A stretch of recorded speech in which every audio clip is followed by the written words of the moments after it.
Yo, what's up, guys? It's Wednesday. It's great.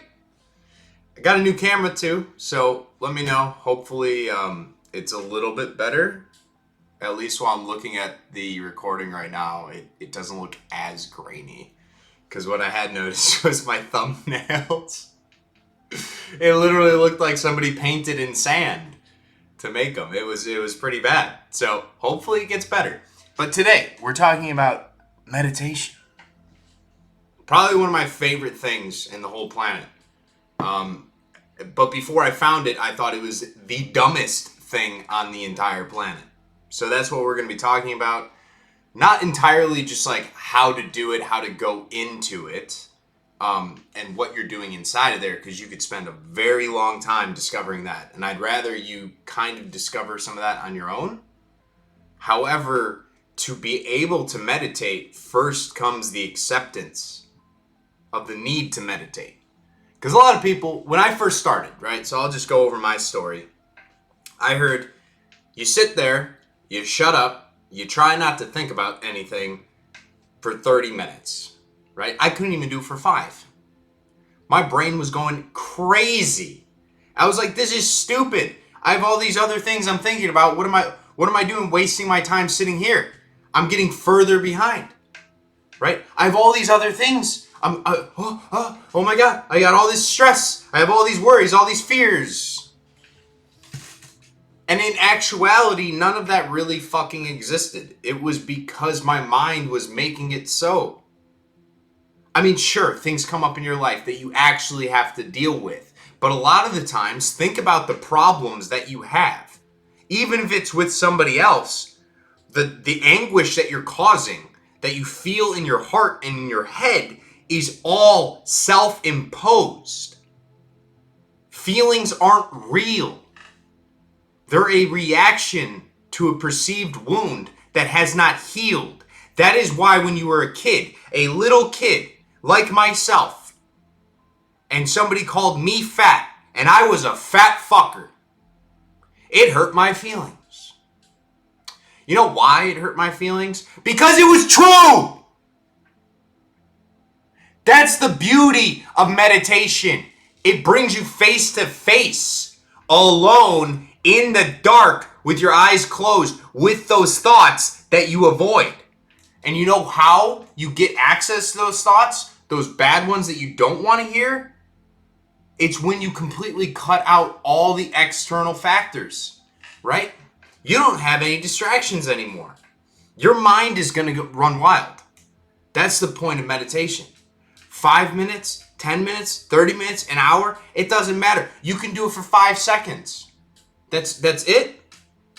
It's just about closing your eyes. Or, I mean, you can walk and do it with them open. That's what I do. And just remove all the conscious thought from your head as if you're trying to. Here's my thing that I do. I try and remove every thought that has to do with anything related directly to the ego. What does that mean?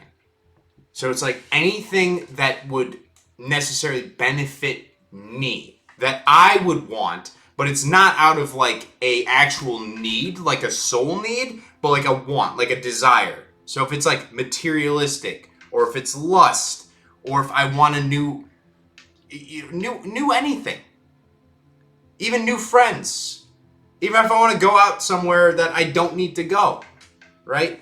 Because who decides where you need to go and what you need to do? None of that really matters too much. I mean, at the end of the day, once you get on your purpose, you'll kind of figure out what you need to do. But man, when I was younger, I would find every single way humanly possible to distract myself.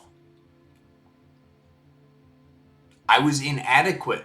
I couldn't get a girlfriend, so you know what I did instead? I focused all my time on becoming the best guild leader in World of Warcraft. Okay?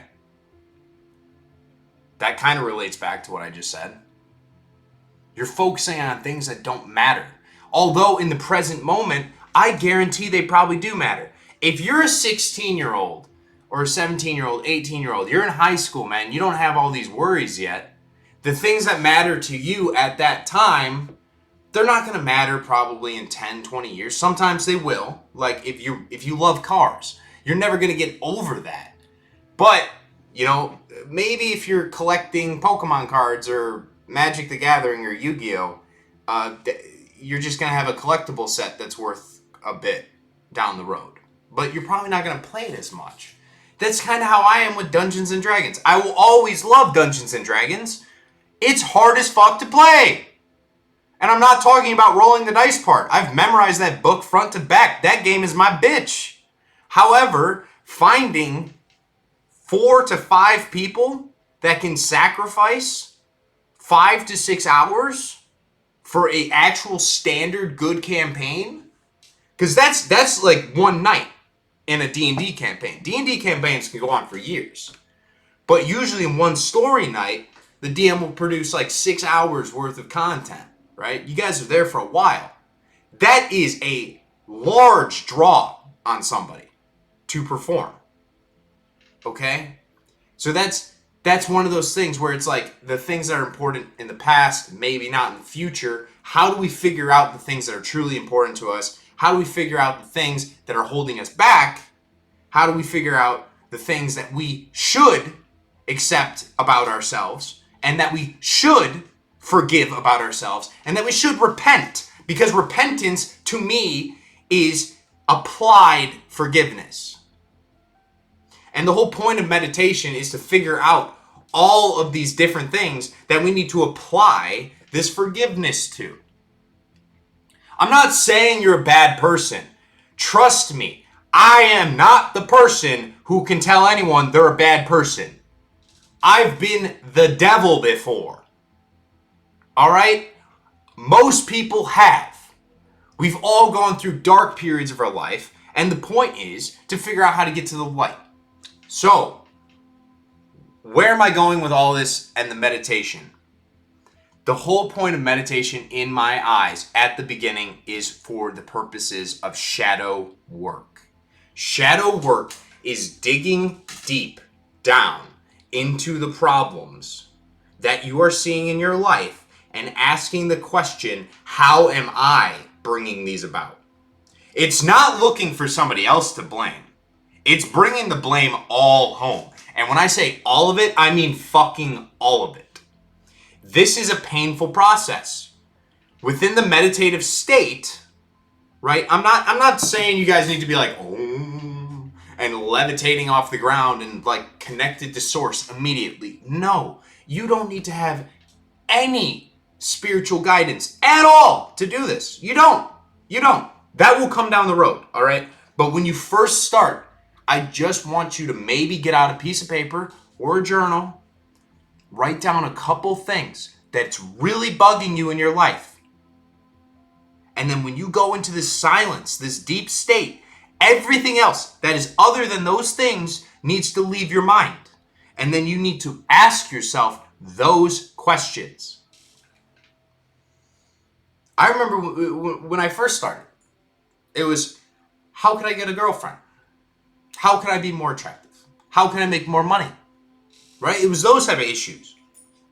Right? That's my reason I started meditation. Honestly, I meditated for pussy. Guys, that's crazy. And it worked. It's wild. However, what I will say is you see where it starts and then where it's finishing now. When I'm in a meditation set now, I'm asking for a deeper connection to source. I want more access to the Akashic. I want more access to higher levels of energy. I want more downloads. I want my bad habits to be alleviated. And of course, I'm working towards the bad habits being alleviated, but it's also a constant struggle within your mind. Because even if I don't fall into the trap of the bad habit, I'm trying to kill the desire for any bad habits in the first place. That's what I'm focused on now with meditation. That's like the advanced side where you're literally just trying to optimize, fix, and define your future self so perfectly that you become it. But when you first start off, just ask yourself some of the simple stuff. You know, if you're not in good shape, what can I do to be in better shape? I guarantee if you sit with your eyes closed and you clear all the thoughts out and you're not listening to music and you're just in pure silence and you ask yourself that question, I guarantee your mind will spit something out. Your soul will show you. You'll see the path. Maybe it's weird because you see the word, but you hear the word too. But you don't actually hear it up here. It's like you hear it in your heart. It's like you hear it in your soul. Like sometimes when I've been sick before and I'm like, God, I feel like crap. I'm so inflamed. I'm sore. What should I do? And I'll meditate. And I hope to God that meditation will help fix my problems and alleviate it. And if it doesn't, I'll ask within it how to get better. And usually the answer that I always get goes back to fasting because that works best for me. What works for everyone works differently. I have a friend who his spirit guide, it says golf. It's golf. This motherfucker was born to golf. He might actually be a sleeper pro. I'm almost positive he is. He just hasn't woken up to the fact that he could be. Because, he casually will shoot, a 70. Which, I'm not a golfer, but apparently a 70 is really good. So anyone that knows golf, please comment below. Is that good? Because if that's good, then I'm probably at a 150. Because I don't golf. Yeah, but drawing it back in. So, any amount of time, any place, you can even be moving. How exactly, step by step, would I go about doing this? Firstly, make sure you're in that state that I just defined. Secondly, every single thought that comes to your head, consciously think about it. And when I say consciously think about it, obviously you're already thinking about it, but I'm saying think about the thought that you're thinking. Why are you thinking that thought? Think about it. And then, once you've thought about it, choose. Accept it or reject it. If it's not you, if it's not somebody who you are, if that voice in your head that pops up, that random little voice, this is the shadow work portion, comes in and they say, oh, you're a loser, you're inadequate.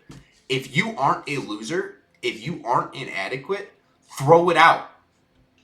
But before you throw it out, you're probably going to have that little conversation with, where the fuck did that just come from? I'm not a loser. But where did that come from? Oh, that's what the other people said about me. But why did they say that? Oh, it's because I didn't want to go out drinking with them when I was underage. Oh, so I'm a loser because I have morals. Oh, huh. Well, all right, so loser out. I'm a man of character in. Huh. And all you had to do was just think about the situation. A lot of times people focus on the negative. The last thing you remember from a meal is the last bite you take. For the most part. And at the end of a conversation where it doesn't go the way that somebody wants it to go, the thing that you're going to remember most is their response to you when you disappointed them. And trust me, disappointing people is not a sin, people. All right, guys? It's not a sin to disappoint people, especially if they're acting a fool. If somebody wants you to do something stupid that isn't who you are, just because they get something out of it, right? This is like the friend that has everybody else jump off the bridge with them. You don't have to. And their thoughts and their words and their actions don't make your reality. They don't make who you are. You make who you are. And it gets a hell of a lot easier when you start digging in to all of these noxious, caustic thoughts that have just been berating your brain for years. Because I can guarantee one thing. I don't think there's a single person on this planet that doesn't have a negative thought. Even the guy we crucified. I think he even still had negative thoughts. He never acted on them. He used discernment. But I don't think it's possible to completely avoid having negativity in our lives. Having self-doubt in our lives. Right? not believing in what we can do. I haven't sipped this coffee once. I'm just holding it up the entire damn time. So, yeah, there's all these parts of our lives, and the most important thing is we need to start actively trying to improve our own. It's not going to happen for you. The government's not going to come down and magically just save you. If anything, they're going to make it worse. But be aware of that and just throw it out. It doesn't matter. It doesn't bother you. You get to pick what bothers you. And the only thing that should be bothering you is that you haven't found your passion yet. Or if you have found your passion, that you want more. The only bother that you should have is that you want more, I guess. And you're going to keep working harder. And you ask for more. It's not like a negative thing. It's just like, man, I'm really happy. But like, I would love to have more energy, more juice, more time. So I can get after it. And you know what? You get that. You get it. If you ask for it, you get it. Every single thing. It's all guaranteed. So within that meditative state, shadow work, cleaning out those thoughts, what's the last step to really seal the deal on meditation for me? For me, it's a post-meditation journaling. Sometimes, depends what you're doing, you can't remember everything that happened because it's, when you get connected, it's almost as if you're seeing a play in your mind that is not your imagination, but how your soul would see it. So like there are things that I've seen that I can't comprehend, or that I don't understand, or I don't know where it's from. I don't know why I get to go around the cosmos. I have no fucking idea. I don't know where some of these planets are that I've seen. No clue. Why do you even see them? I don't know. But that's just how the soul works. It teaches you lessons over time. That's the beautiful part about meditation. If you clean out all the bad stuff, the soul will start giving you nuggets of gold. All the good stuff. That's where I want everyone to get. And it doesn't require you to sit cross-legged for 30 minutes or an hour zoned out. This can happen anytime. Meditation is the consciousness of the thoughts that you're thinking and understanding how do they make me feel, and do I accept them or do I reject them, and then pushing them out. And then asking yourself questions of what you would like to see in your life and how you can achieve that. And the downloads you receive from Source will be images straight to your soul. Your soul will be able to see because you're asking a conscious problem. Think about what Einstein said back in the day. I'm going to probably butcher his fucking quote. But he said if there's a problem, you can't solve that problem from the same level of consciousness that created it. So if you're thinking about a problem and you want an answer, you're not going to get an imagined answer, because an imagined answer in your head, something that you could think of, would be from the same level of consciousness that the problem is created. You just prompted the universe. You said, I have a problem. And then you're thinking about, oh, well, maybe I can solve it this way in your own head. It's not the point. The point is to go in there, ask the higher source, I need help, and then read and integrate the downloads. That sounds absolutely nuts, but I promise you, if you start meditating long enough, you will experience it. And when you get it the first time, you'll be addicted. I guarantee it. I guarantee it.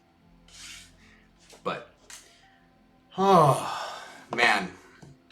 Like, I don't know. I love talking about meditation. I could go on for like so long. But it just feels so, what would the word be? I don't know. I'm blinking like I usually do. This is what happens when I film only after I drink a half a cup of coffee. My brain is still fogged. So, yeah, unprofessional. Sometimes a lot of the definitions, and especially when I was learning how to do meditation, it seemed all unprofessional. I thought everybody was like one of those like tree-hugging hippies, to be completely blunt. Back in the day, I was like, oh yeah, meditators? Yeah, they're just tree huggers. And they're just, they're obsessed with the ego, and they think they can go into their mind and somehow tap into something that's greater. And now, growing up a little bit, I'm like, hey, you know what? There is something greater. And the only reason that we think that there might not be is because ego. Because humans think we're so important when really we're just dust. In the grand scheme of things. Our physical lifespans are, it's like, what, 75 years is the average? Or it might be lower, honestly, which is horrifying that medicine, education, knowledge, and technology get better, and yet people still somehow find ways to die at young ages because they can't take care of themselves. That would be a great place for meditation right there. But yeah, society keeps moving forward. Humanity needs to move forward. Everything's gone up, guys. This is the last thing I'm going to say, because this one has been an absolute fever dream. I'm rambling like fucking crazy, dude. All right, so last thing I want to say about meditation in general, even though I just forgot again. Dude, oh my god, this is so annoying. The energy recently has just been out of control. I don't know if you guys... Actually, you know what? I'm going to end the meditation part of the video right here. If you're still listening and you're in the comments, I want you to write a comment if you've been feeling very strange recently in the fact that you, like, regular things that you've known for years and years and years are just, like, disappearing. Like, sometimes my vocabulary is disappearing out of nowhere. Places I've been, certain memories, things. It's like, I don't know what's going on. But if anyone could write in, maybe it's the change of the seasons. Maybe I got some type of head thingy going. I have no fucking idea, dude. I am struggling for words because my body is like on fire. All I want to do is run through walls, which I haven't felt like in a very, very, very long time. I feel light as a feather, yet my memory system from this reality is getting jacked the fuck up. So please let me know if that's happening to you, because I would love to dig into what the hell's going on there. Because if it's happening to one other person, that means there might be something going on. But who knows? Alrighty, I'll see you guys.